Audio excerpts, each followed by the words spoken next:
Astaghfirullah. Assalamualaikum warahmatullahi wabarakatuh.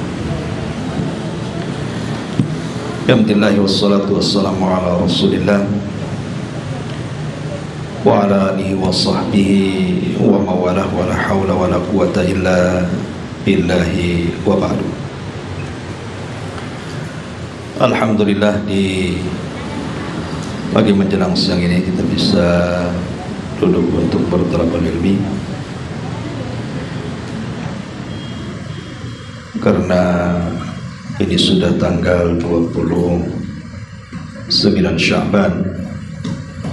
Artinya kalau memang terlihat bulan tentu besok sudah puasa ya. Tapi kalau tidak terlihat berarti lusanya.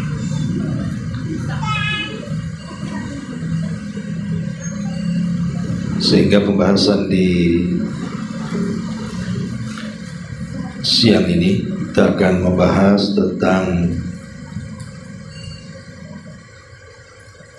ayat-ayat atau bekal-bekal di bulan Ramadan, dan kita beri tema wa tazawwadu fa inna khaira zadi taqwa.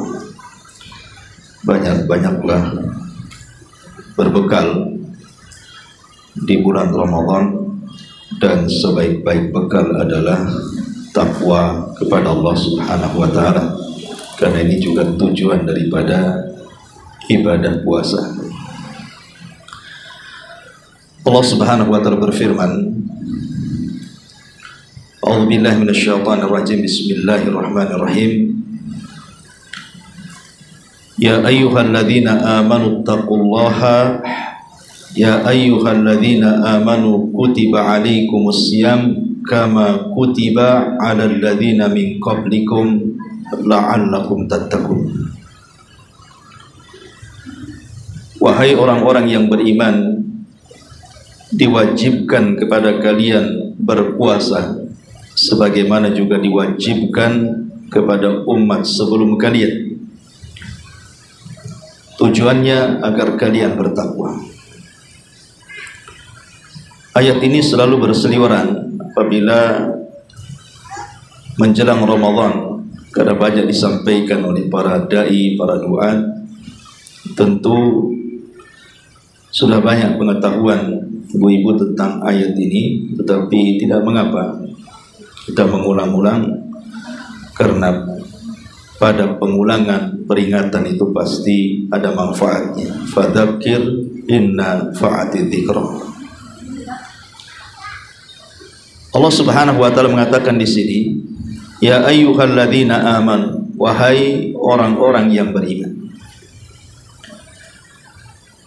Allah Subhanahu wa taala tidak katakan ya ayyuhan nas, wahai manusia. Karena khitab ayat ini hanya untuk orang yang beriman saja. Orang-orang kafir tidak terkhitab ayat ini. Apa khitabnya? Kutiba alaikumusiyam, diwajibkan kepada kalian berpuasa. Jadi kalau ada orang kafir, ibu jangan suruh puasa dia, tetapi suruh masuk Islam. Jangan disuruh zakat, tapi suruh masuk Islam. Jangan disuruh haji, tetapi suruh masuk Islam. Karena belum ada kewajiban puasa, kewajiban sholat, kewajiban zakat atau haji. Kewajiban orang kafir itu masuk Islam. Baru setelah Islam berlakulah kewajiban-kewajiban itu.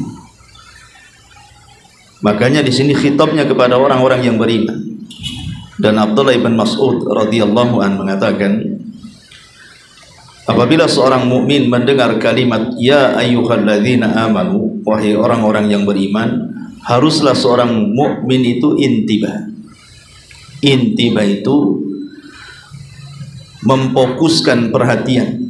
Apa kira-kira yang akan difirmankan Allah setelahnya? Karena ada dua hal.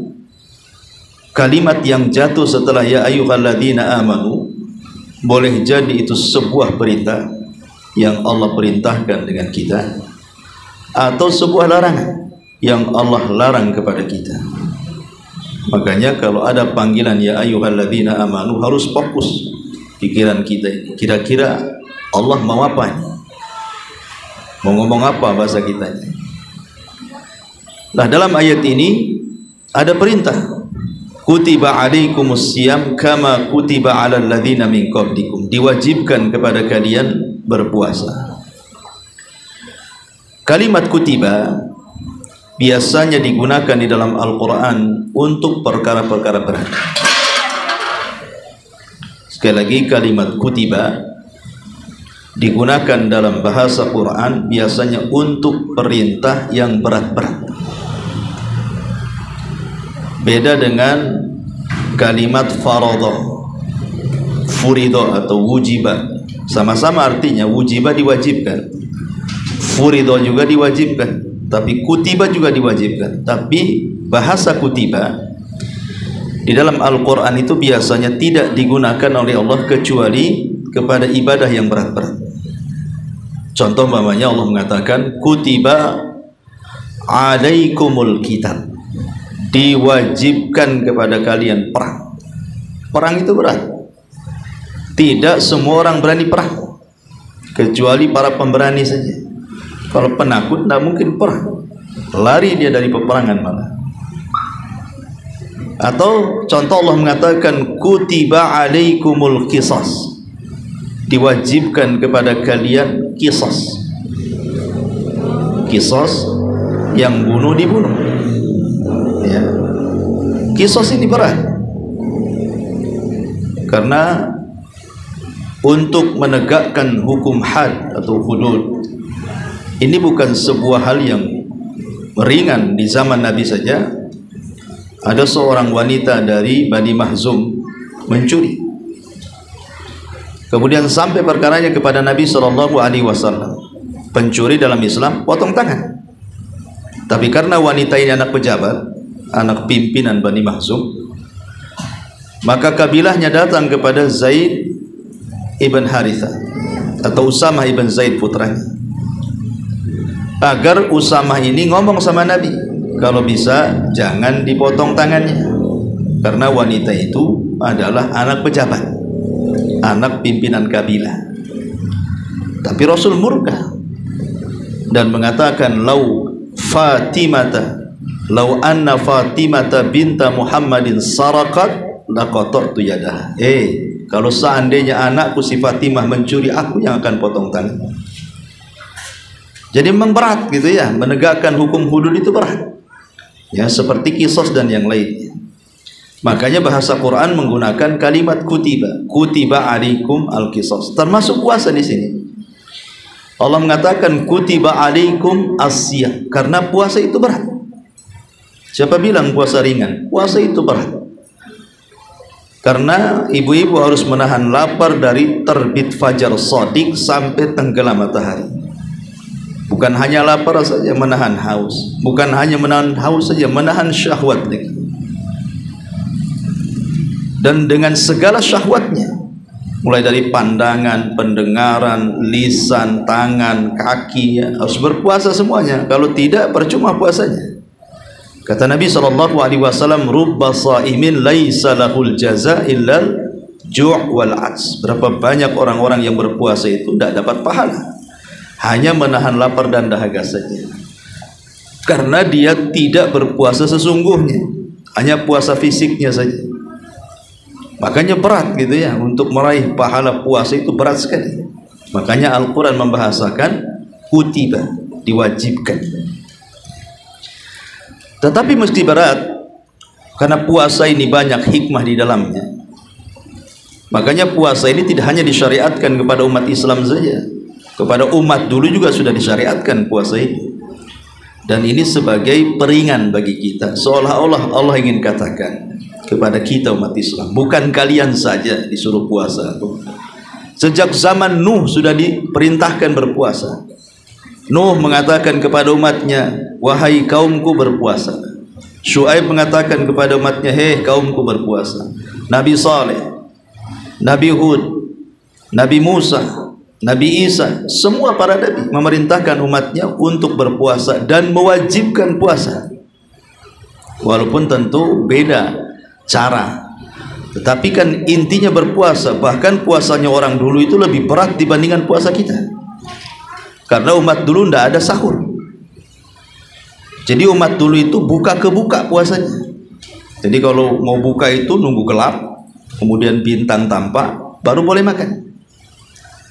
Dan kalau sampai tertidur, berarti sudah tidak boleh makan dan minum. Bangun saja sudah harus puasa. Karena ini pernah terjadi di permulaan puasa. Di permulaan puasa dalam Islam itu seperti itu, masih meniru gaya-gayanya orang Yahudi, sampai kemudian disyariatkan sahur untuk menyelisihinya. Sampai ada seorang sahabat namanya Sirmah ibn Qais radhiyallahu anhu. Itu sudah lelah berpuasa dari pagi dan bekerja. Ketika dia pulang, waktu berbuka tak ada pula yang dimakan. Akhirnya kemudian istrinya disuruh untuk mencari makanan ke tetangganya, entah pinjam, entah meminta, pokoknya yang penting ada yang dimakan. Menunjukkan apa? Miskinnya para sahabat gitu ya. Untuk makan sahur aja nggak ada gitu. Sampai Sirmah ibn Qais ini diperintah istrinya untuk mencari apa yang bisa dimakan. Maka berangkatlah istrinya. Rupanya sudah dapat makan, pulang suaminya pula sudah tidur.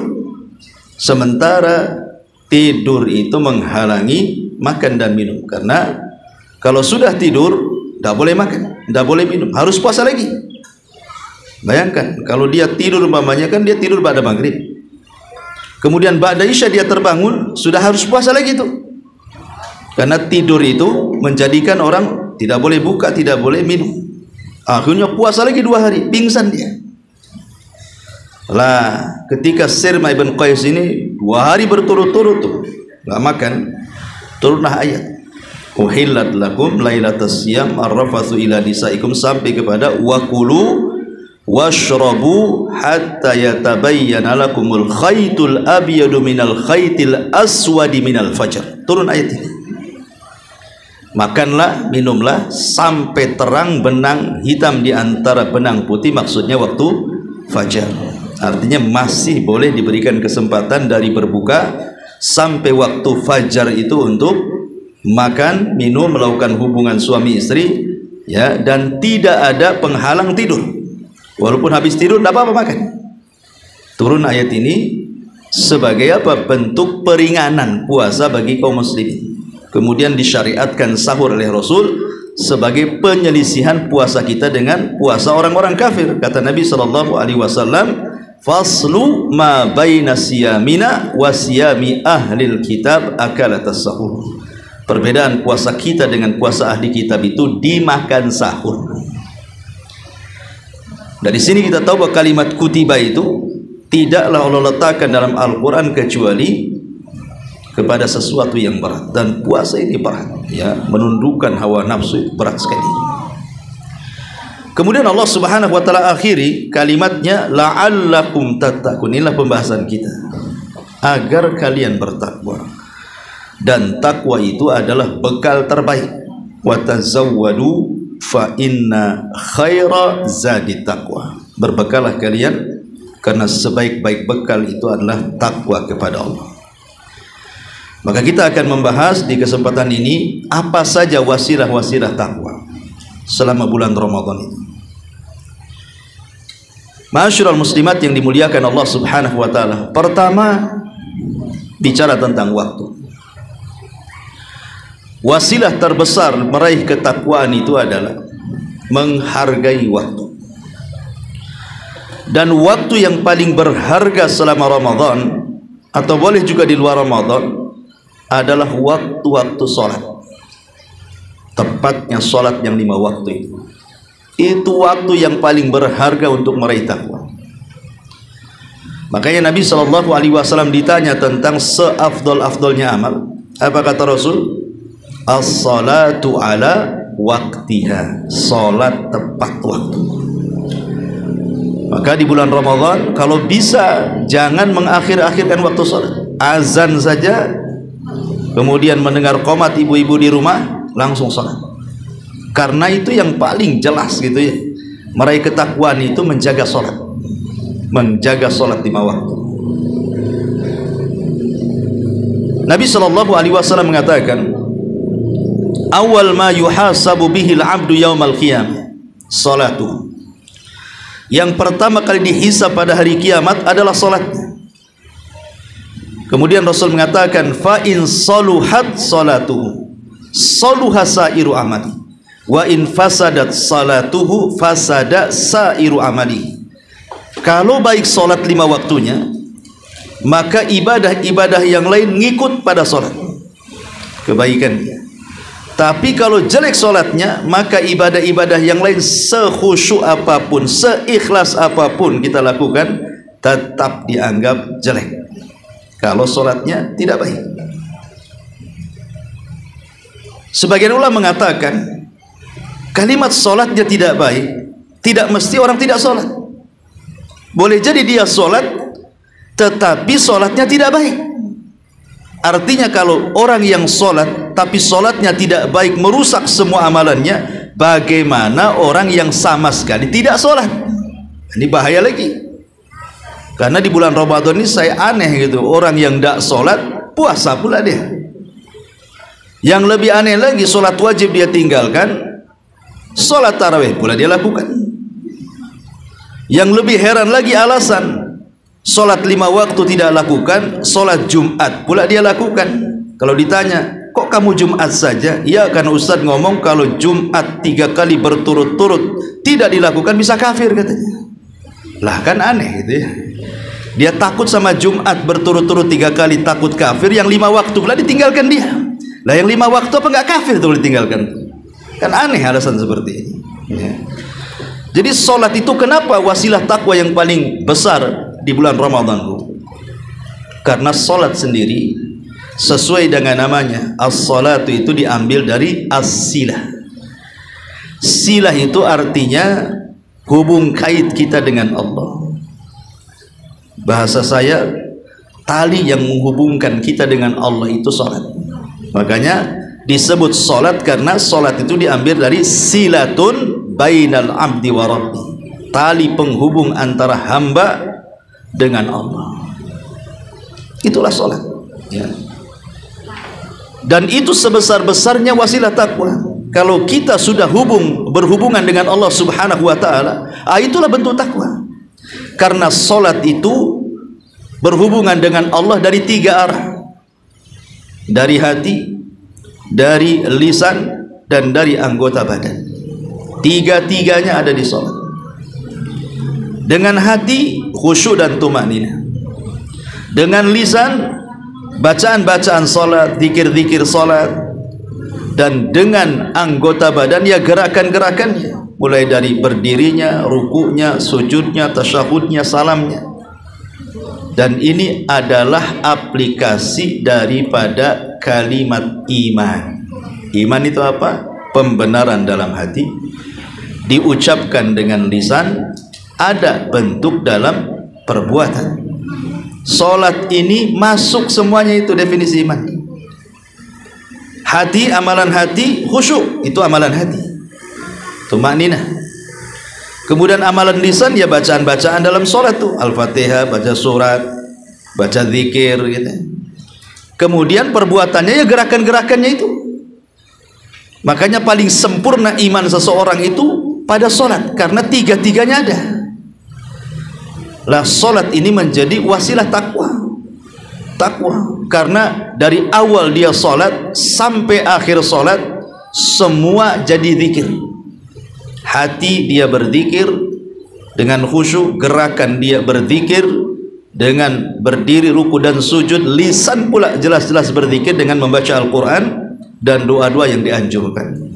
Dan zikir itu artinya mengingat Allah. Dan Allah mengatakan, innas salata li dzikri, sesungguhnya salat itu untuk mengingat aku ya, karena salat itu semuanya zikir, dan salat itu untuk mengingat Allah subhanahu wa ta'ala paling cepat.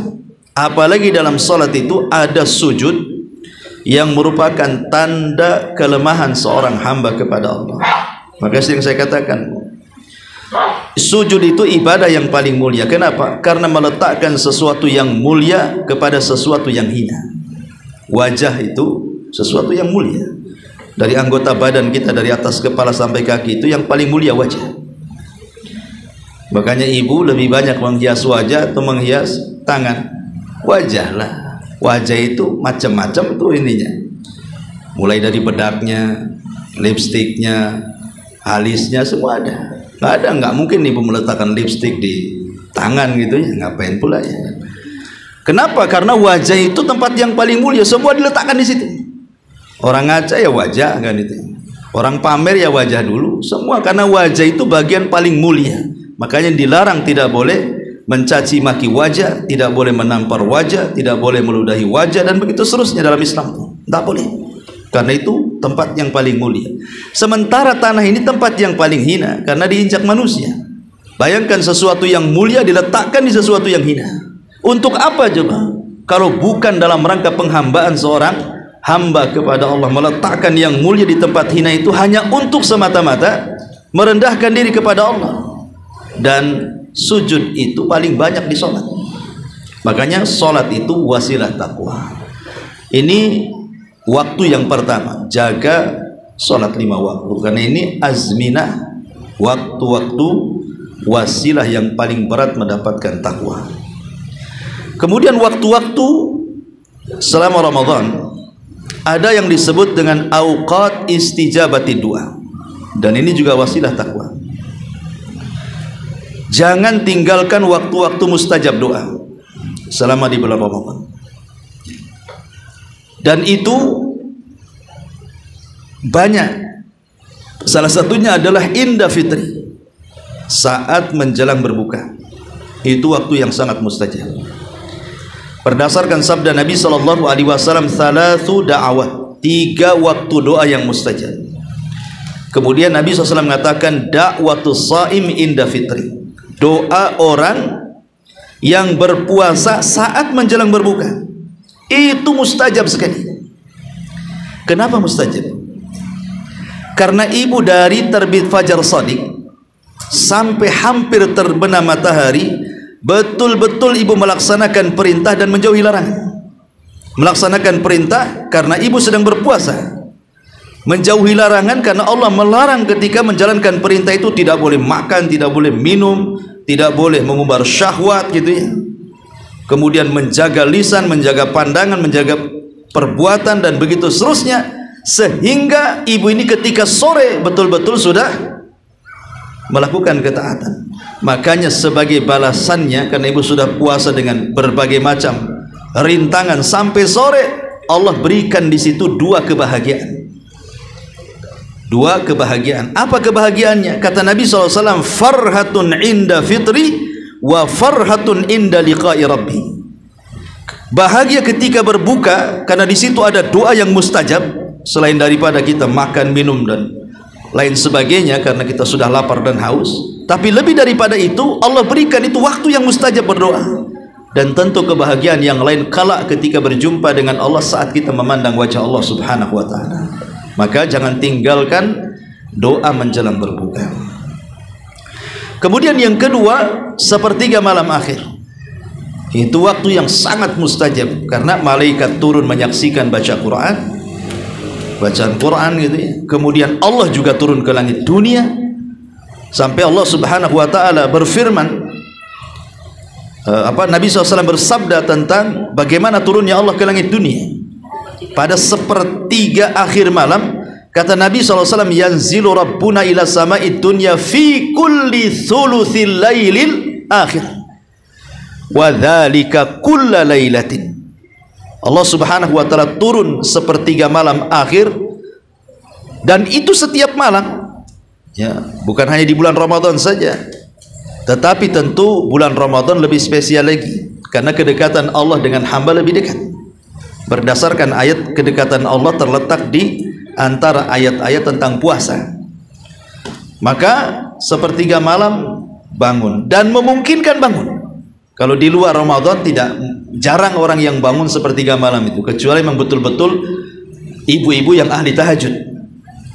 Kalau ibu-ibu yang malas tahajud, saya nggak yakin ibu bangun sepertiga malam itu, kecuali dingin bukan. Bangun ya kencing, orang dingin biasa kencing kan gitu, tapi tidur lagi. Jadi di bulan Ramadan itu mau dingin mau panas pasti bangun. Kenapa? Karena itu waktu sahur masalahnya. Semua orang Islam itu yang berpuasa dipastikan bangun di waktu sahur, dipastikan bangun di waktu, dan itu sepertiga malam akhir. Artinya memungkinkan untuk berdoa. Berdoa kan tidak harus lama, 5 menit pun jadi berdoa itu. Kemudian juga di pagi hari setelah waktu subuh sebelum menjelang matahari, karena itu waktu berkah. Berdasarkan sabda Rasul, Allahumma barik li ummati fi bukuriha, ya Allah berkahi umatku di waktu paginya. Ya, artinya mulai dari awal malam sampai akhir malam itu waktu mustajab. Kemudian di siang hari juga sama, ada waktu-waktu yang mustajab kan? Kapan? Ketika antara adzan dan qomat, atau ketika hujan siang-siang itu saya bisa berdoa juga. Itu waktu hujan itu waktu turun rahmat. Atau di waktu sore ya, ketika sholat asar itu kan waktu yang mustajab karena amalan kita diangkat ya. Tetapi kenapa saya khususkan waktu-waktu mustajab itu di malam hari? Karena disitulah Allah subhanahu wa ta'ala akan memerdekakan hamba-hambanya dari api neraka. Berdasarkan sabda Rasul, lillahi utaqa'u minan nar, lillahi utaqa'u minan nar min kulli lailatin min Ramadan, kulla lailatin min Ramadan. Jadi Allah itu setiap malam itu mulai dari malam pertama, kedua sampai malam ke-29 atau 30 hari memerdekakan hamba-hambanya dari api neraka. Sehingga kata para ulama mengatakan, kalaulah seandainya ada satu malam selama 30 hari atau 29 itu, satu malam saja, Allah takdirkanlah di antara saya, ibu gitu ya, ada yang Allah catat ibu tidak akan masuk neraka, maka selamanya tidak akan masuk neraka. Luar biasa. Kalau seandainya di malam satu malam saja, dari usia ibu yang sekarang ada yang 40, 50, 60 tahun, artinya Ramadan itu sudah berkali-kali datang ke ibu tuh. Kalau dalam usia sekarang entah Ramadan keberapa atau Ramadan yang akan datang tahun ini, Allah catat di antara hamba-hambanya atau di antara ibu, satu malam itu ibu dibebaskan dari api neraka, selamanya sampai kiamat ibu tidak akan masuk neraka. Makanya doa yang paling penting menjelang berbuka sepertiga malam, kemudian di akhir pagi gitu ya, apa doanya? Allahumma a'tiq riqabana minan nar. Itu doa yang dianjurkan ulama. Allahumma a'tiq riqabana minan nar, ya Allah bebaskan kami dari api neraka. Itu yang pertama diucapkan sebelum minta yang lain. Ya Allah bebaskan kami dari api neraka. Ya Allah bebaskan saya, suami saya, istri saya, anak saya, orang tua saya, orang-orang yang saya cintai dari api neraka. Itu saja. Itulah, apalagi si tujuan hidup manusia itu, kesuksesan yang sesungguhnya itu yang Allah firmankan, faman zuhziha 'anil nar wa udkhilal jannah faqad faz. Kesuksesan yang sesungguhnya itu adalah apabila ibu diselamatkan dari api neraka, dimasukkan ke dalam surga. Itulah kesuksesan yang sebenarnya. Faqad faz kata Allah. Maka di malam hari ini saja yang minta kepada Allah agar dibebaskan dari api neraka, karena ini adalah wasilah takwa. Ini waktu-waktu mustajab doa adalah wasilah-wasilah ketakwaan ya.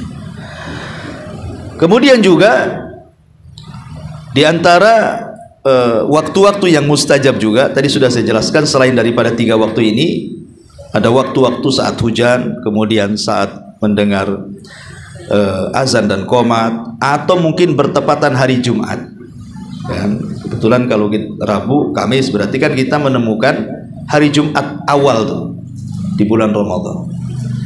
Maka itu menjelang asar ke maghrib itu waktu mustajab ya. Jadi dari asar ke maghrib itu waktu mustajab di hari Jumat tuh. Maka jangan tinggalkan berdoa di waktu-waktu mustajab.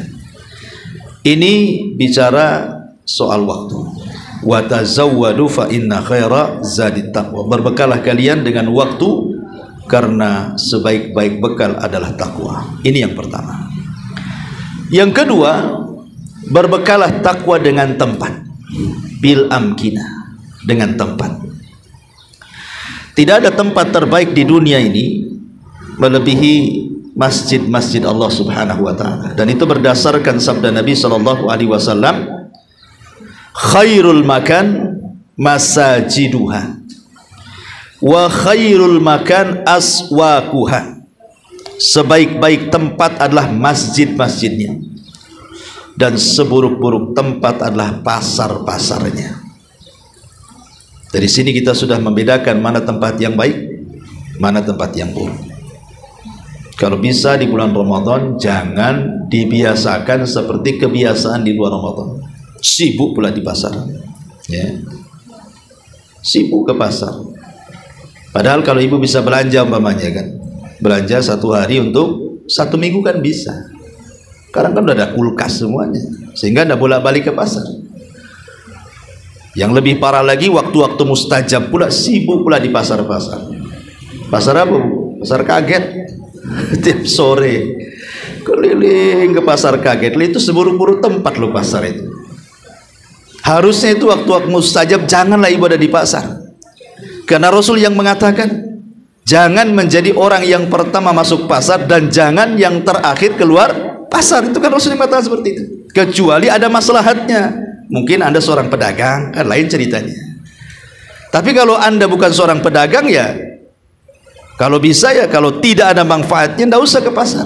Apalagi sekarang memang pasar itu dibentuk senyaman mungkin. Sudah jadi mall kan gitu ya. Sudah enak, lebih indah daripada rumah, lebih indah daripada tempat ibadah gitu ya. Kadang ke mall itu bukan belanja, hanya ngadem saja. Masuk jalan-jalan, cuci mata katanya kan, padahal cuci mata pakai air, cuci mata nengok macam-macam di pasar itu. Lah ini kan bahaya ini. Kalau di bulan Ramadan disamakan, kalau bisa janganlah. Ya, kalau memang bisa ke masjid sama suami, ya, atau mungkin ibu juga tetangganya masjid kan, di masjid lebih senang gitu ya. Kalau ingin betul-betul mendekatkan diri kepada Allah, atau tinggal di rumah, karena asal wanita ini waqarna fi buyutikunna wala tabarrujna tabarrujal jahiliyatil ula. Lebih baik tinggal di rumah banyak-banyak. Di rumah kan ada musola. Ya, makanya sering saya katakan, kalau bisa di rumah ibu sesempit apapun rumah, walaupun kos-kosan lah, kalau bisa ada musola di situ. Ustaz, ruangan tak cukup. Kalau disekat-sekat, saya mau tidur di mana nih katanya? Tidur di musola katanya. Bukan begitu maksudnya. Letakkan satu sajadah, tapi jangan dipindah-pindah. Ini kalau saya sholat sebelah sini, jangan dipindah-pindah sajadah itu. Jadikan di situ tempat musolahnya. Kenapa susahnya? Kalau habis sholat kan bisa digulung sajadahnya. Nanti kalau mau sholat dibentang lagi, tapi jangan dipindah-pindah dari situ. Nah, kemudian kalau bisa sekitar situ bersihkan. Pamannya ngekos satu kamar gitu kan. Ini di pojok ini tempat saya ibadah nih. Jangan diletakkan kompor pula di samping sajadah. Kompor pula, kompor di situ. Ya, macam-macam. Disisakan lah, agak bersih sedikit. Kan tidak sulit membuat musola itu, supaya ada tempat khusus beribadah kepada Allah, seperti Maryam punya mihrab, punya tempat khusus. Karena di bulan Ramadan itu ibu bisa di situ, duduk di situ. Syukur-syukur kalau rumahnya besar ada musola khusus kan enak itu sebaik-baik tempat di rumahnya di musolanya itu. Di bulan Ramadan itu. Ya bagi laki-laki ya tentu di masjid, karena bagaimanapun masjid itu kenapa disebut tempat yang baik terutama di bulan Ramadan, dan itu bagian daripada zadut takwa, berbekal dengan ketakwaan. Karena masjid ini hakikatnya orang yang datang ke masjid ini dia sedang mentalak dunia dan rujuk dengan Allah. Kemudian yang kedua, orang-orang yang masuk masjid ini minimalnya tidak menyibukkan dengan hal-hal yang mubah dan masuk kepada hal-hal yang manfaat. Kalau di luar masjid kan perkara mubah banyak. Kemudian juga yang ketiga yang lebih penting lagi, bisa memutuskan hal-hal yang haram. Hal-hal yang bersifat syubhat dan syahwat di luar masjid itu bisa diputus dengan masjid. Karena di masjid ini mau nengok apa? Kalau di luar itu kan syahwat macam-macam tuh. Nengok aurat wanita yang tabarruj, atau ibu sebagai wanita juga melihat aurat yang sama wanitanya, kan tak boleh juga sama-sama dengan aurat walaupun sama jenis.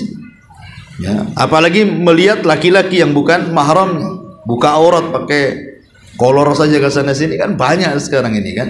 Jadi intinya bahwa kalau udah masjid kan apa yang mau ditengok? Yang ditengok ya tiang masjid, tembok masjid, jendela, apalagi kipas kan itu ya. Kan nggak ada yang merangsang syahwat dalam masjid ini. Rata karena udah masuk rumah Allah ya sudahlah di situ. Dan itu adalah zadut takwa, sebaik-baik takwa. Dan sebaik-baik masjid tentu 3 masjid: Masjidil Haram, Masjidil Nabawi, dan Masjidil Aqsa. Kalau Allah takdirkan ibu punya uang, umrah di bulan Ramadan, karena itu tempat terbaik. Ya, aktivitas umrah itu semua di dalam Masjidil Haram. Tawaf ya dalam Masjidil Haram, sa'i juga di dalam Masjidil Haram, cukur rambut juga sudah ada di sekitar situ. Ya, nggak keluar dari Masjidil Haram tuh. Dan Rasulullah SAW mengatakan, al-umratu fi Ramadan ta'dilu hajjata ma'i. Umrah di bulan Ramadan itu sama dengan haji bersamaku, kata Nabi. Subhanallah ya. Jadi Nabi sudah nggak ada, nggak mungkin juga kita menghidupkan Nabi yang sudah meninggal dan ngajak haji bersama Nabi, nggak mungkin, mustahil. Tapi kita bisa mengambil pahala haji bersama Rasul cukup dengan umrah di bulan Ramadan. Ya, jadi berazamlah dari hari ini nabung gitu, entah tahun keberapa kalau memang rezekinya seret. Tapi kalau punya azam, insya Allah. Ibu yang tidak pernah pergi ke sana, kalau setiap hari ibu berdoa kepada Allah, ya Allah kabulkan tuh. Nah, mungkin Allah nggak kabulkan, mau ziarah ke tempat rumah dia di sana. Maka ini yang kedua, bahwa zadi takwa di bulan Ramadan adalah tempat-tempat terbaik masjid. Dan jangan sampai ditukar, ya, jangan sampai pula Ramadan pula sibuk di pasar. Ya, maka yang jualan pun kalau bisa dikasih waktu lah, bolehlah dia jualan, ya, ndak usah terlalu ngambil untung banyak, tetapi ambillah untung akhiratnya. Karena kapan lagi ini terbalik gitu ya. Makanya sering saya katakan, orang yang menghadapi Ramadan itu ada 3 kelompok tuh. Ada kelompok yang membayangkan pahalanya, wah pahalanya besar, sudah kebayang sholatnya, tarawehnya, baca Qurannya, puasanya, itikafnya, udah kebayang tuh, ya, sampai dia nabung ingin umroh pula kan gitu. Ada orang yang kebayang pahala, tapi ada orang yang kebayang dunia. Ya, ini pasar ini ada nggak nih stanto saya nih? Nanti ke pasar sana ada nggak untuk jualan saya di sini? Ya, hubungi saya. Ada nggak tempat tutup saya? Berapa sewanya? Sudah sibuk tuh. Ya. Karena alasannya apa? Ini bulan mendulang dunia sebanyak-banyaknya. Apalagi Idul Fitri, penjual pakaian, penjual macam-macam itu paling laris itu. Ada orang kepikir seperti itu. Padahal sebenarnya kalau umpamanya oke lah, kalau memang harus berpikir soal dunia, jangan dijadikan dunia itu tujuannya. Tetap fokus dengan ibadahnya. Kalau memang dibalik itu kemudian sambil jualan, sambil apa, ya walaupun mengurangi pahala, tapi masih mending lah dapat pahala. Sama dengan orang niat haji lillahi ta'ala, tapi berpikir ya sampai di sana ya mungkin saya sambil beli emas, beli apa di sana kan. Nah, berarti kan ada niat dunianya, tapi kan intinya niat hajinya. Jadikan puasa juga demikian para pembisnis, ya. Jadikan fokusnya di ibadah, ya sekalian juga mumpung Ramadan kan itu ya. Dapat dunia, tapi jangan itu pula tujuannya. Dan yang lebih parah lagi, ada orang yang nggak dapat keuntungan dunia, yang nggak dapat keuntungan akhirat tuh. Tapi pusing kepalanya. Waduh, lapar lagi nih saya nih. Sebulan lagi katanya. Mau maksiat, tempat maksiat ditutup lah sama pemerintah katanya kan itu. Mau mabok, malu pula saya mabok sembarang tempat. Nggak ada pula. Ada orang yang stres mikirin maksiat. Ini kan bahaya nih. Orang mikirin ibadah, yang satu pula mikir maksiat saja. Maka ini juga paling bahaya. Ini yang kedua, khairu zadi taqwa, sebaik-baik bekallah takwa dengan memanfaatkan tempat. Ini yang kedua. Yang ketiga, wa tazawwadu fa inna khairaz zadi taqwa. Juga diantara bekal takwa di bulan Ramadan adalah dengan amalan kecil tapi pahala besar. Apa itu? Sedekah. Sedekah di bulan Ramadan itu amalan kecil tapi pahalanya besar. Dan sedekah itu seutama-utama wasilah takwa. Sedekah ini semulia-mulianya wasilah takwa. Makanya orang yang mati, orang yang meninggal, akan menyesal dan tidak guna penyesalannya. Diulang 2 kali dalam Al-Quran. adalah sedekah. Allah mengatakan, laula akhartani ila ajalin qarib la asaddaqa wa aku minas shalihin.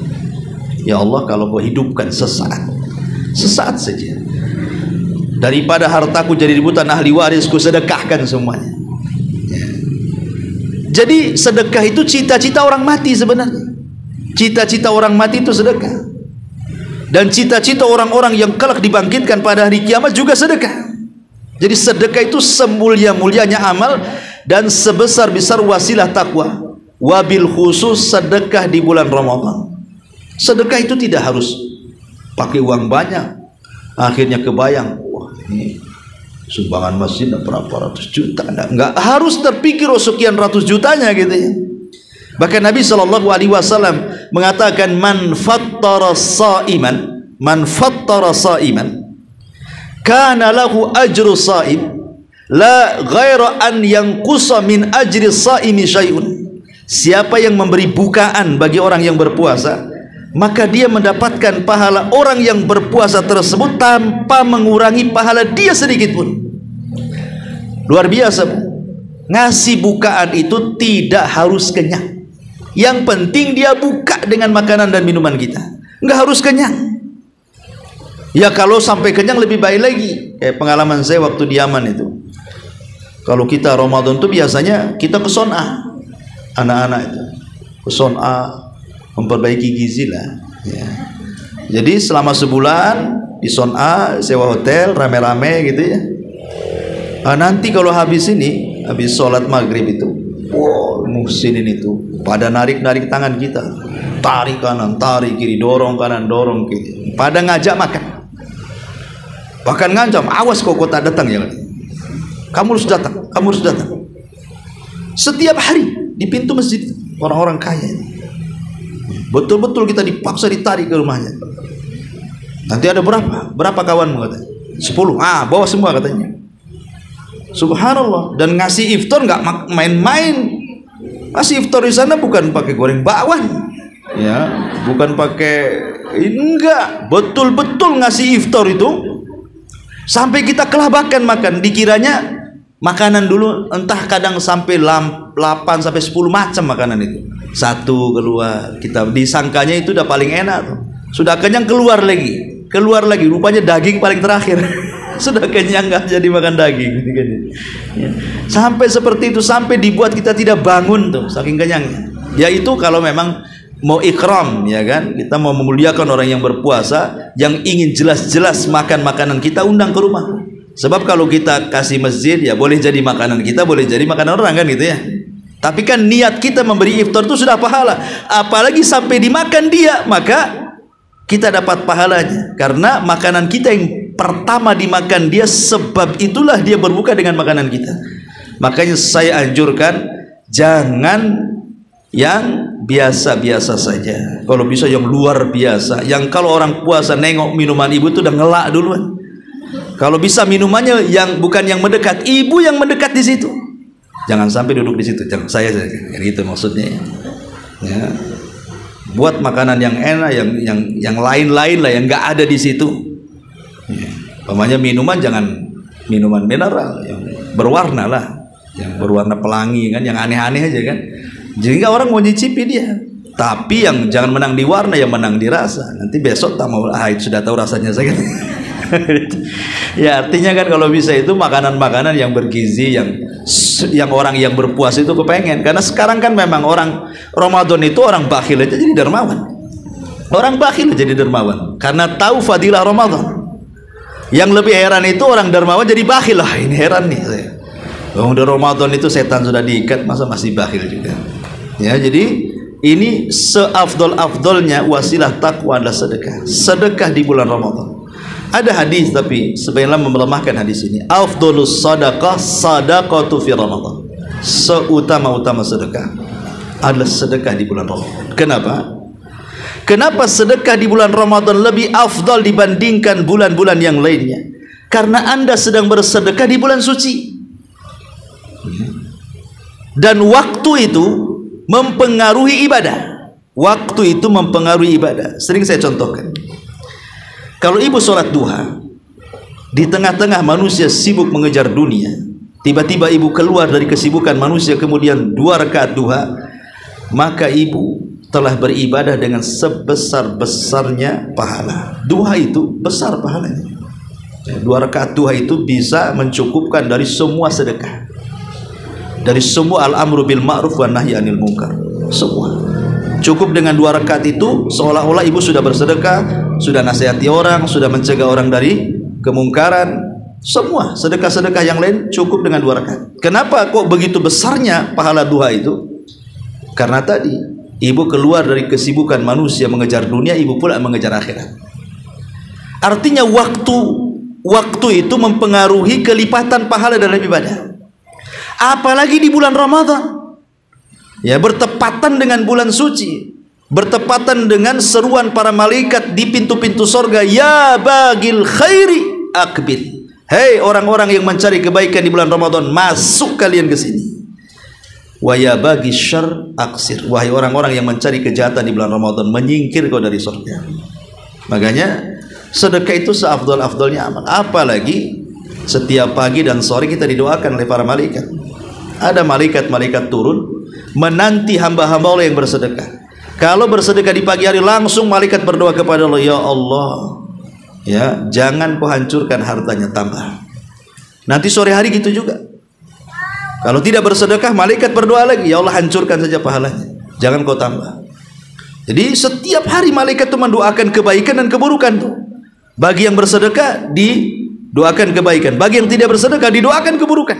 Setiap hari, 2 kali sehari, petang sama pagi itu. Nah, makanya bersedekah. Apalagi kalau sedekah itu bukan hanya di awal Ramadan, di akhir Ramadan, bertepatan dengan awakhir Ramadan. Ini yang paling penting. Ya, kalau sudah datang 10 akhir Ramadan, maka ibu harus lebih ditingkatkan ibadah, baik di siang harinya atau di malam harinya.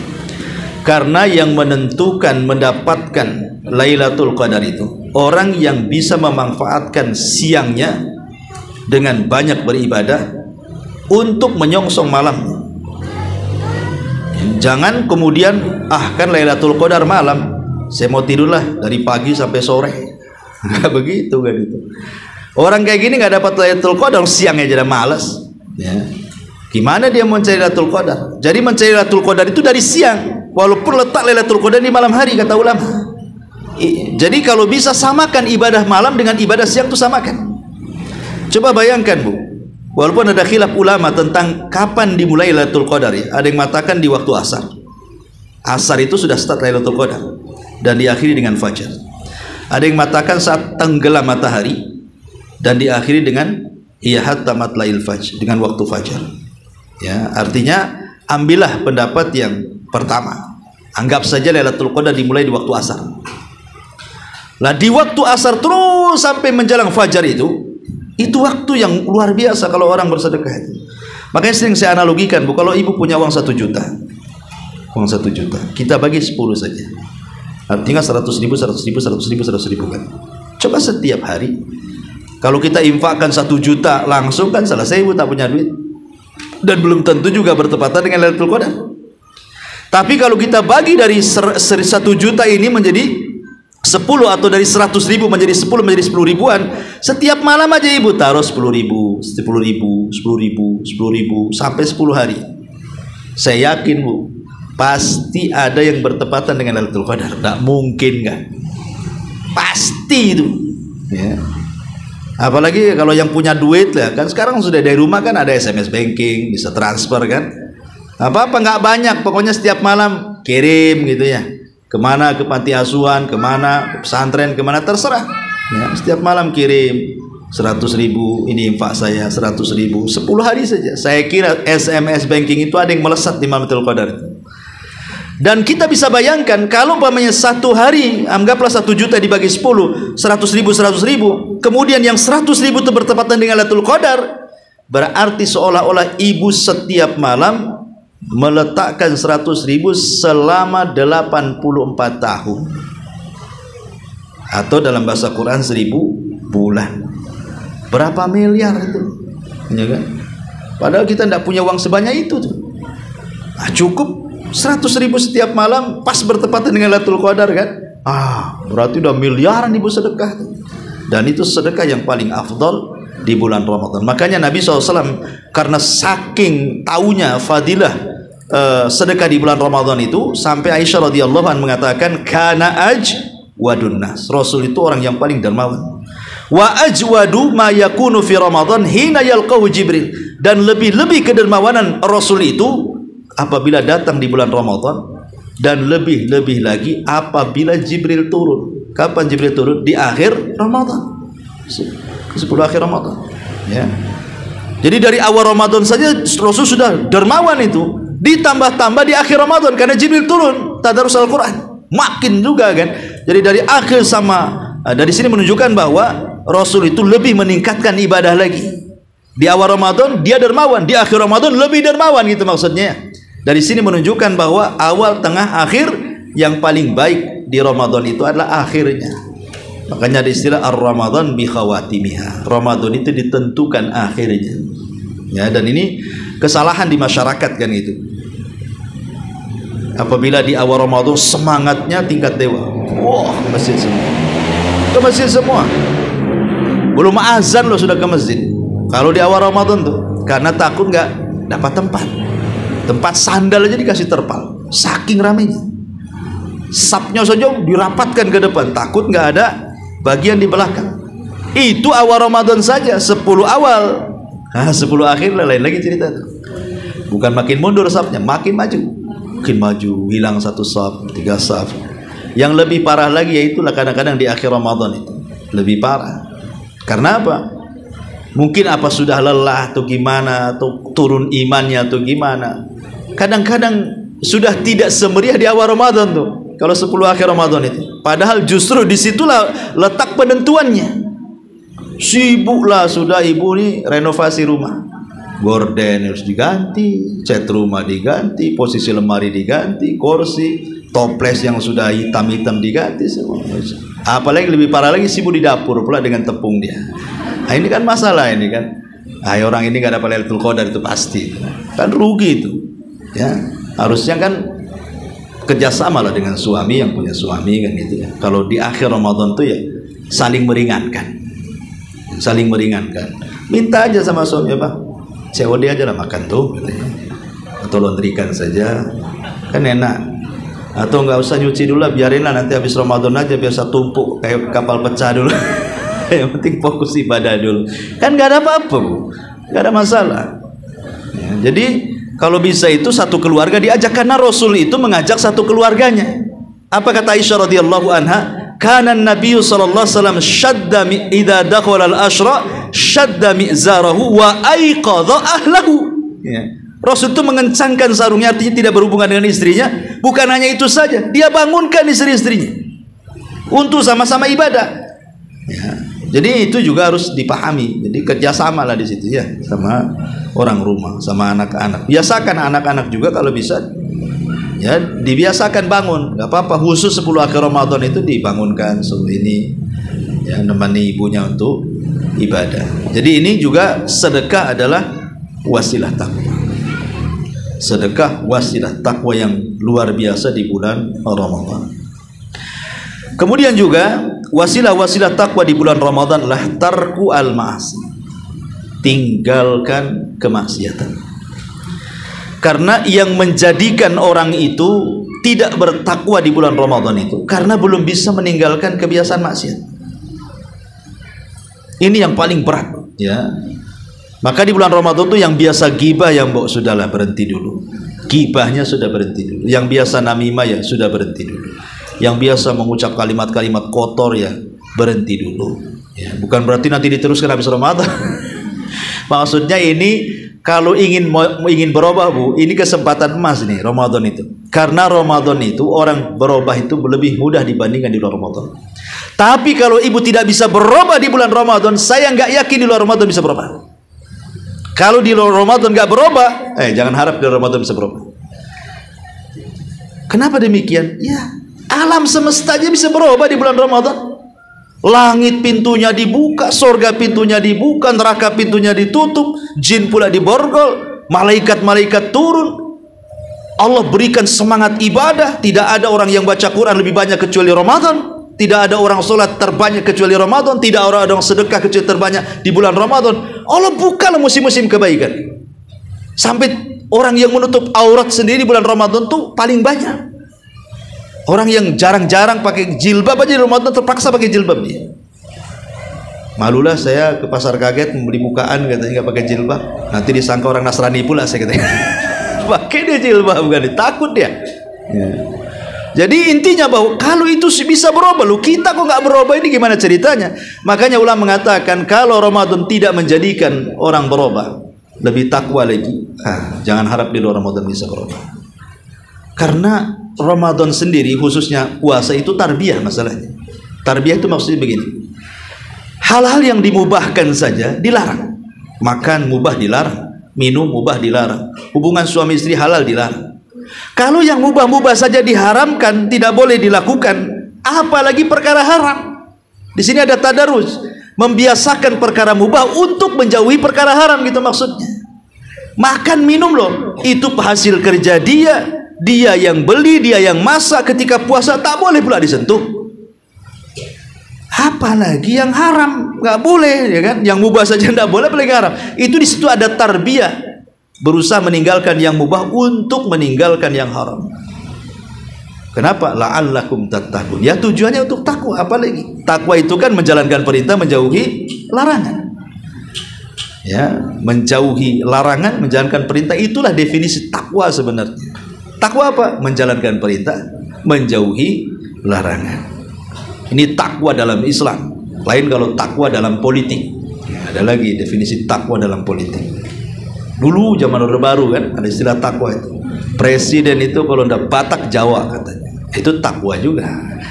Tapi bukan dalam masalah politik. Ini masalah Islam. Takwa yang menjalankan perintah, menjauhi larangan. Maknanya begini. Orang yang tidak puasa, dia tidak bisa menguasai syahwatnya. Orang kalau tidak puasa, Bu, tidak akan bisa mengerem syahwatnya. Coba saja orang sekarang ibu nggak puasa kan, nggak bisa ibu ngerem syahwat tuh. Ya, nampak, mamanya ibu buka apa tuh aplikasi GoFood.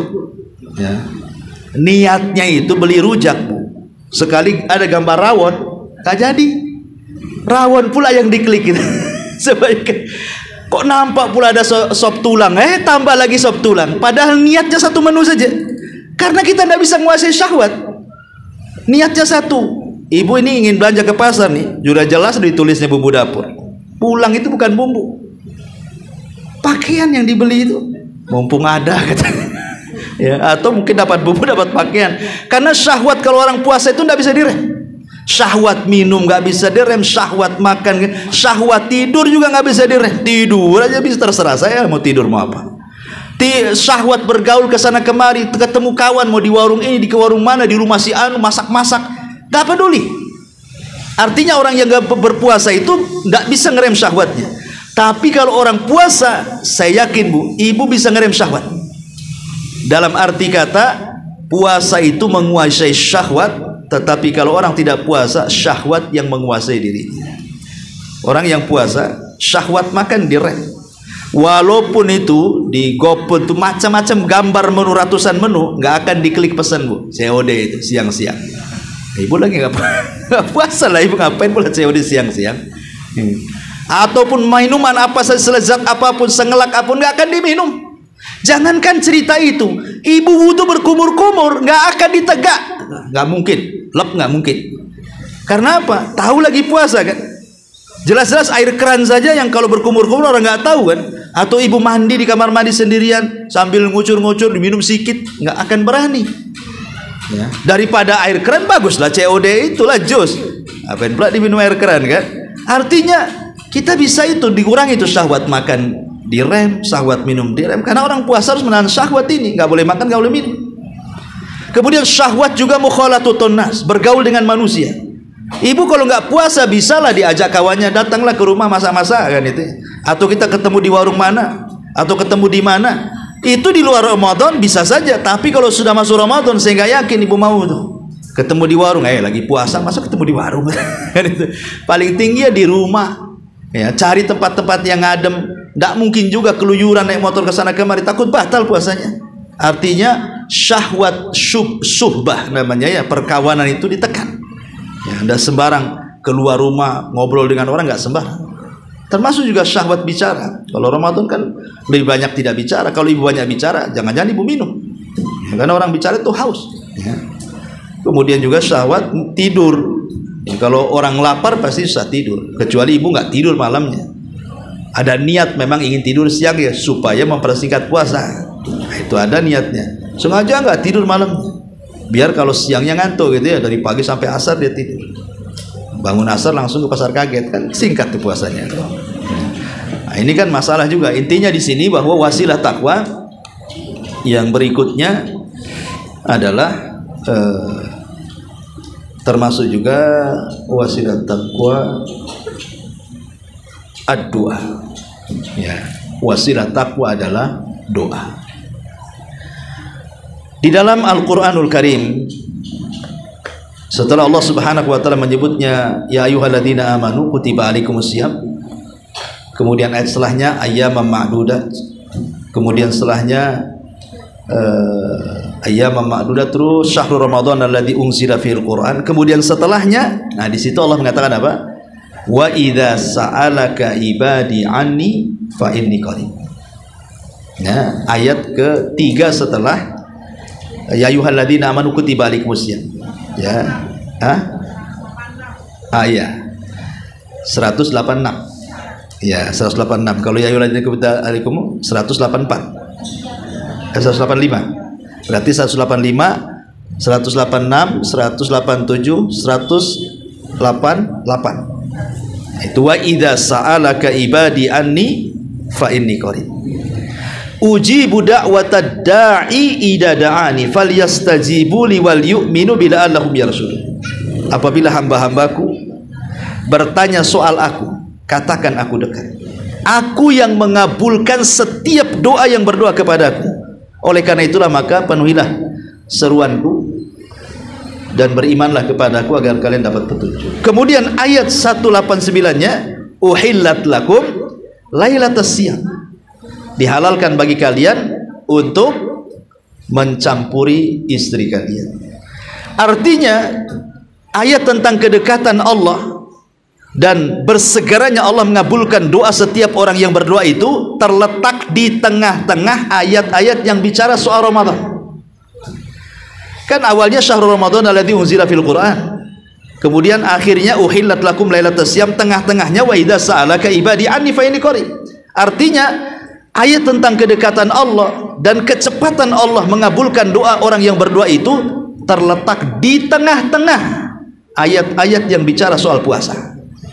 Dia tidak diletakkan di ayat-ayat bicara soal perang, soal zakat, soal qasasul anbiya atau apa, enggak, tapi diletakkan di ayat-ayat puasa. Apa hikmahnya? Ulama tafsir mengatakan, ketika Allah meletakkan ayat kedekatan hamba dengan Allah dan bersegeranya Allah mengabulkan setiap doa orang yang berdoa di tengah-tengah ayat-ayat yang bicara Ramadan, maknanya kedekatan Allah di bulan Ramadan dan memungkinkan kita dekat dengan Allah di bulan Ramadan, atau mendengarnya doa kita di bulan Ramadan dan mudahnya Allah mengabulkan doa kita di bulan Ramadan itu lebih cepat dibandingkan di luar Ramadan. Jadi kalau kita berdoa di bulan Ramadan itu lebih cepat dikabulkannya. Kalau kita ingin mendekatkan kepada Allah lebih cepat lagi di bulan Ramadan. Makanya saya katakan kalau ingin berubah di bulan Ramadan lebih cepat. Kalau ingin berubah di Ramadan ya lebih cepat. Laki-laki yang suka ngerokok saja nggak ngerokok. Ya, maaf orang-orang yang suka kebiasaan onani dan yang semacamnya dari amal-amal rahasia, anak-anak muda di bulan Ramadan takut mereka. Jadi amalan-amalan maksiat sembunyi-sembunyi saja tidak mau dilakukan tuh di bulan Ramadan. Artinya kan bisa direm tuh. Perkara-perkara yang fahisyah, yang buruk aja bisa direm di bulan Ramadan tuh. Lah sebab itulah kalau kedekatan Allah di bulan Ramadan itu lebih dekat dan orang yang ingin mendekatkan diri kepada Allah sangat mudah, begitu juga doa orang yang berdoa di bulan Ramadan itu lebih mustajab lagi. Makanya jangan pernah tinggalkan doa di bulan Ramadan. Nanti malam kalau pemerintah mengumumkan bahwa hilal terlihat, maka ibu berdoa, Allahumma ahillahu alaina bil amni wal iman wassalamati wal islam wat taufiq lima tuhibbu wa tarda. Itu doanya. Kalau melihat hilal, nanti kan biasanya maghrib pemerintah mengumumkan tuh bahwa terlihat besok puasa. Kalau tidak terlihat kan berarti tidak jadi puasa. Ya, berarti baca doanya nanti di hari berikutnya gitu ya. Tapi kalau pemerintah mengumumkan hilal terlihat, langsung ibu berdoa, Allahumma ahillahu alaina bil amni wal iman wassalamati wal islam wat taufiqi lima tuhibbu wa tarda. Ya Allah, Engkau telah perlihatkan hilal kepada kami, maka mudah-mudahan hilal itu membawa satu keamanan, karena orang yang tidak aman itu tidak bisa puasa. Minta keamanan. Coba orang yang terkena bencana susah mau puasa, dah kepikir rumahnya sedih aja kan, hilang rumahnya, mobilnya hilang, keluarganya mati, mau makan aja nunggu bantuan. Tengok orang-orang yang hidup di konflik, yang perang di Suriah, di Yaman, susah kan itu ya. Minta keamanan selama Ramadan. Jangan ada apa-apa dengan keluarga saya, ya, jangan kebakaran rumahnya, ya, jangan masalah dengan anak-anaknya, ya, jangan masalah dengan suaminya. Pokoknya minta keamanan, karena hanya dengan aman itu ibadah tenang. Ya. Kemudian yang kedua bil iman, minta keimanan, ya, supaya kita ini bisa melaksanakan perintah. Karena iman itu kalau masuk ke dalam dada manusia, itu menggerakkan segalanya. Iman ini kalau masuk ke dada ibu, maka ibu akan bergerak, akan mudah sholat, mudah sedekah, mudah zikir, baca Quran. Siapa yang menggerakkan ini kalau bukan iman? Minta kepada Allah keimanan supaya tergerak untuk beramal soleh. Makanya Allah mengatakan wal asri innal insana lafi khusrin illa alladziina amanu wa amilus shalihat. Allah dahulukan iman baru beramal soleh, karena orang itu tidak mungkin beramal soleh kalau tidak digerakkan imannya. Minta kepada Allah agar hati dipenuhi dengan iman, dicintakan dengan iman supaya bergerak badannya. Hanya dengan itu kita meraih takwa. Kemudian wassalamati wal islam, minta keselamatan, jangan sampai sakit. Lihat orang sakit, mau puasa saja susah, ya, orang stroke, orang macam-macam. Jangan sampai kita minta diselamatkan, jangan sakit, karena orang sakit susah puasa. Kemudian bil Islam, hidayah Islam, ya, bisa mengamalkan rukun Islam selama Ramadan. Kok bisa rukun Islam? Kan ada hajinya. Ya, kalau bisa umrah di bulan Ramadan kan bisa haji. Atau kalau memang tidak bisa haji, dengan cara umrah di bulan Ramadan, ibu bisa ngambil pahala hajinya. Dengan cara apa? Sholat subuh, duduk sampai syuruk, 2 rakaat syuruk, dapat pahala haji. Bisa kita lengkapi rukun Islam di bulan Ramadan. Syahadat sudah, puasa sedang, kan itu sedang puasa Ramadan. Ya sedekah tinggal sedekah, kan itu zakat. Nah, kemudian haji ya tadi nggak bisa saya, karena Ramadan juga kalau haji nggak ada orang di sana, semua orang umroh. Haji nunggu Dzulhijjah kan, ambil pahala hajinya. Nggak bisa umroh ke sana, ya sudahlah, caranya ya seperti itu. Berzikir selepas subuh sampai syuruk 2 rakaat dapat pahala haji. Ya, minta keislaman, hidayah Islam. Dan yang terakhir kata Nabi, wat taufiq lima tuhibbu wa tarda, dan minta kepada taufik. Jangan sampai futur di bulan Ramadan. Jangan sampai semangat di awal, futur di akhir. Dan itu tidak bisa kecuali taufik dari Allah. Kalau Allah sudah ngasih taufik hidayah kepada kita, insya Allah Ramadan awal akhir sama saja bagi dia. Tetap dia bertahan dengan ibadah dan istiqomah. Ini doa yang pertama. Kemudian yang kedua, doa-doa yang dianjurkan, seperti doa di sana ada doa iftar, zahabat dhama'u wabtalatil ghurub wa thabatal ajru insyaallah. Nah, itu ada doa. Atau ibu witir, kan ada kunutnya tuh, ya, ibu bacalah doa kunut yang ma'ruf dibaca, doa kunut subuh itu, Allahumma hdini fiman hadayat wa afini fiman afayat wa tawalani fiman tawalait. Itu doa kunut witir itu. Ya, bisa kalau sholat sendiri witir, baca kunut itu, ya. Atau kalau ibu punya target hafal Quran, umpamanya ibu berhasillah dari awal Ramadan sampai pertengahan Ramadan menghatamkan Quran, ya, karena saya anjurkan jangan menghafal tetapi membaca. Baca Quran saja, walaupun ibu udah hafal sekalipun. Imam Malik itu kurang apa hafal Qurannya, dari kecil udah hafal. Tapi kalau sudah masuk Ramadan ambil mushaf dia, padahal sudah hafal Quran, tetap ambil mushaf dan dia baca dan ingin dihatamkan. Lah Abdullah ibn Mubarak, seorang alim ulama salaf, apabila hatam Al-Quran di bulan Ramadan, dia berdoa kepada Allah, doa khatmul Quran, ya. Doa minta, ya Allah, tetapkan hatiku di atas ketakwaan, hilangkan aib-aibku, dan begitu seterusnya. Ya, ada di situ doa hatam Quran. Jangan tinggalkan juga doa hatam Quran. Ya, termasuk juga doa-doa ya waktu-waktu yang ya mustajab tadi ya, dengan doa-doa minta supaya dibebaskan dari api neraka dan begitu seterusnya. Karena doa itu juga wasilah daripada takwa. Wa tazawwadu fa inna khaira zadi taqwa. Termasuk juga wasilah takwa di bulan Ramadan secara singkatnya karena waktu juga adalah menghidupkan malam Lailatul Qadar dan menghidupkan 10 akhir Ramadan. Karena bagaimanapun itu penentuan akhir daripada Ramadan, 10 akhir Ramadan dengan Lailatul Qadarnya. Termasuk juga wasilah takwa adalah silaturahim, birrul walidain, ya. Kemudian mencari sahabat yang baik yang selalu mengingatkan kepada ketakwaan, itu juga wasilah-wasilah takwa, ya. Dan penting di bulan Ramadan juga hal-hal yang seperti ini. Kemudian juga wasilah-wasilah takwa adalah ilmu. Jangan lupa juga di bulan Ramadan belajar. Boleh jadi mungkin kajian libur umpamanya, anggaplah diliburkan atau masih ngaji. Kan dari sekarang kita siapkan buku-buku yang kira-kira ibu mau baca di rumah itu, beli dari sekarang.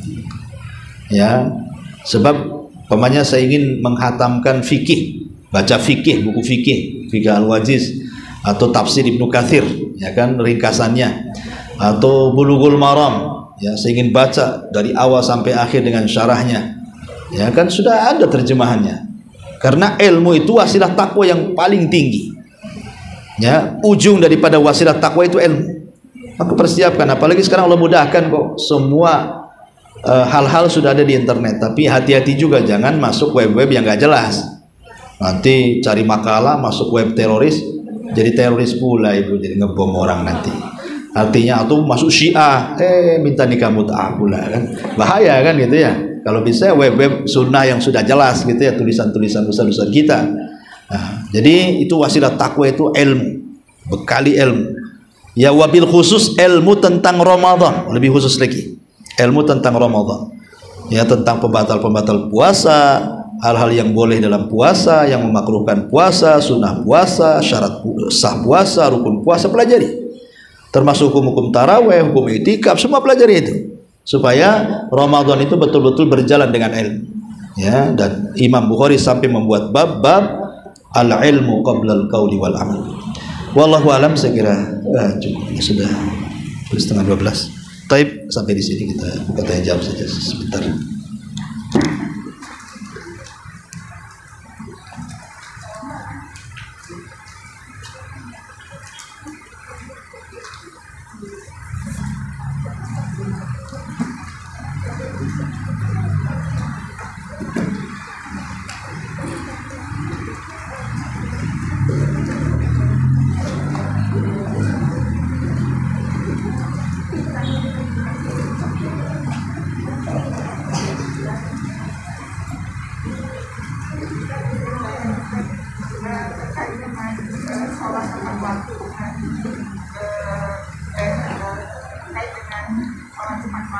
Ya.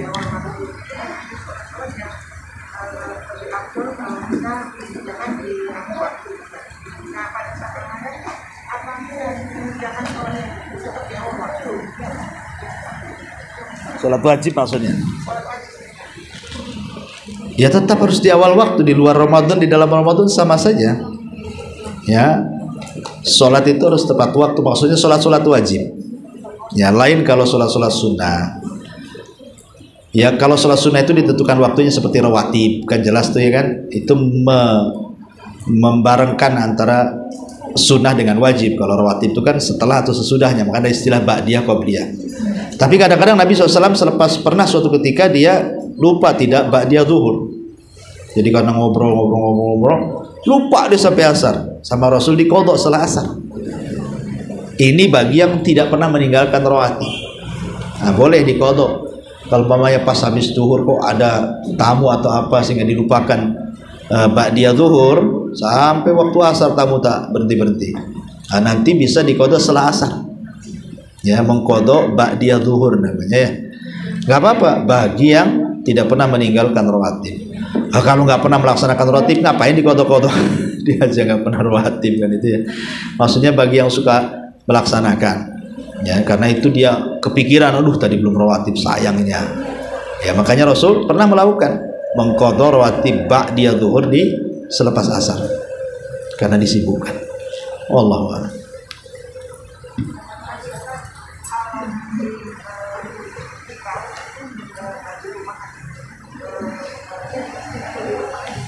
Itikaf di masjid lah, di rumah itu kelonan. Itikaf itu di masjid. Wa antum akifuna fil masajid, dan kalian beritikaf di masjid. Ya, artinya itikaf itu di masjid, dan masjidnya itu harus masjid jami', masjid yang ditegakkan Jumat. Nah, ini kan bukan di sini ada Jumat di sini? Nggak ada. Musola berarti ya di masjid jami' lah, masjid yang ada Jumatnya di situ.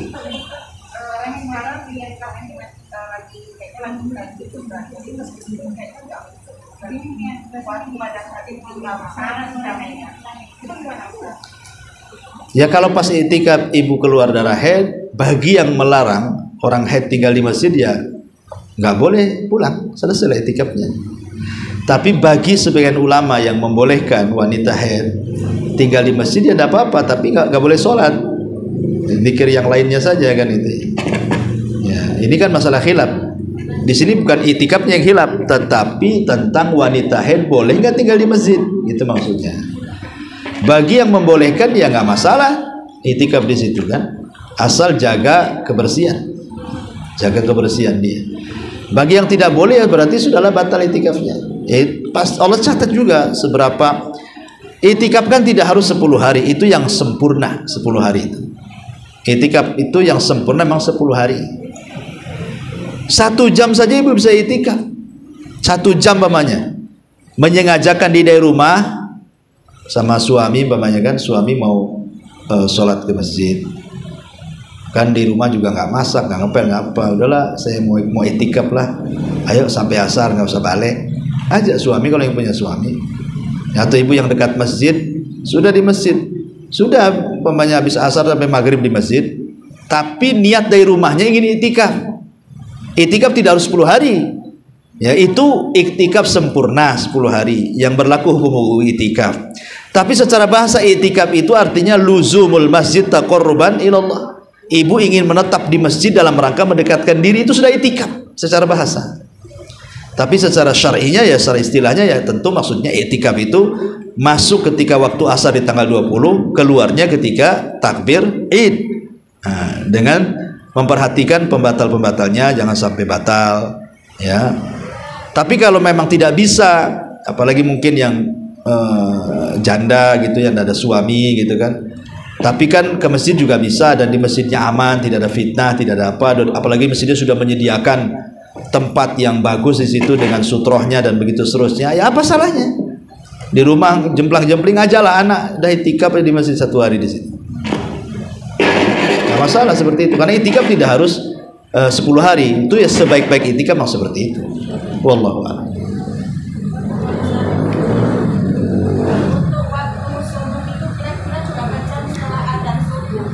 Waktu suruh, kayaknya di jadwal pemerintah ada deh, ditulis tuh di jadwal pemerintah kan ada kayak Batam.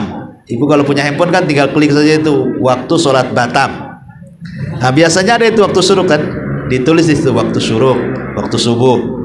Nah, ngikuti pemerintah aja lah. Nah, senang kan? Saat kita melakukan sholat suruh, gimana? Saat kita melakukan sholat suruh.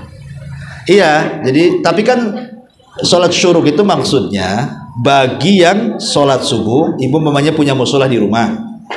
Kemudian ibu sholat subuh nggak beranjak, ambil Quran, baca Quran, sambil zikir atau baca buku, bosan. Kan nggak lama dari subuh ke syuruk, paling 1 jam aja. 1 jam, apalagi zaman sekarang cepat kali. Kecuali kalau jam ibu nggak ada baterainya, nggak bergerak-gerak lah. Artinya kalau yang normal jamnya sebentar aja itu, tek-tek-tek udah 1 jam tuh. Ya, kalau saya perkirakan 1 jam aja kurang lebih.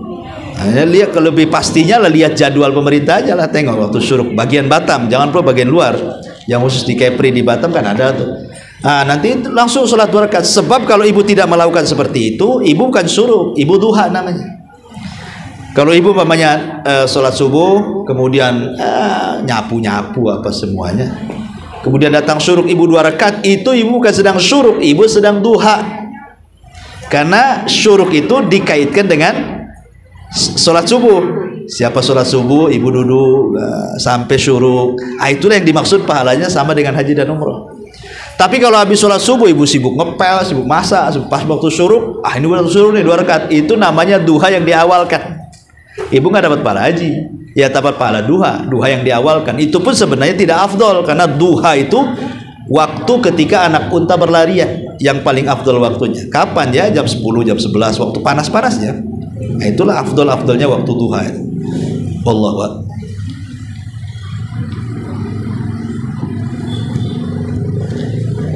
Oh ya, sudah setengah 12 ya. Sampai di sini. Mudah-mudahan ada manfaatnya. Subhanallahi wa bihamdika, asyhadu an la ilaha illa anta, astaghfiruka wa atubu ilaik. Allahu ta'ala. Assalamualaikum warahmatullahi wabarakatuh.